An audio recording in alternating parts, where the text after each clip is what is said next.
بسم اللہ الرحمن الرحیم۔ السلام علیکم ورحمۃ اللہ وبرکاتہ۔ آج بحیثیت پاکستانی میں وزیر اعظم پاکستان سے چند گزارشات کرنا چاہ رہا ہوں۔ محترم وزیر اعظم صاحب، آپ ناکام کیوں ہوئے؟ آپ کی ناکامی کی مین وجہ کیا بنی؟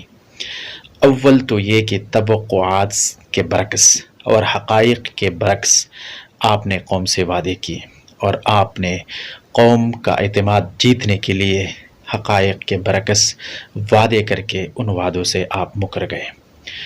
زیادہ تر آپ نے الیکٹیبلز لیے اور ان الیکٹیبلز کیونکہ وہ آپ کے نظریاتی نہیں تھے، اب آہستہ آہستہ کر کے ایک ایک آپ کے کشتی سے اتر رہا ہے اور آپ کے لیے پریشانی پیدا کر رہا ہے۔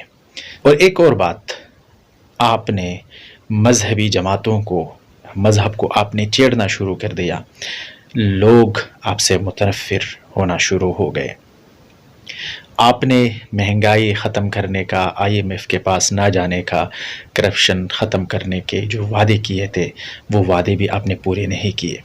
آپ نے وعدہ کیا تھا کہ 1 کروڑ نوکریاں ہم دیں گے، وہ بھی آپ نے نہیں دیے۔ آپ نے کہا 50 لاکھ گھر ہم دیں گے، وہ بھی آپ نے نہیں دیے۔ تو یعنی کل ملا کر آپ کی ناکامی کا جو مین وجہ ہے وہ آپ کے وہ وعدے ہیں جو حقائق کے برعکس آپ نے عوام سے کیے تھے۔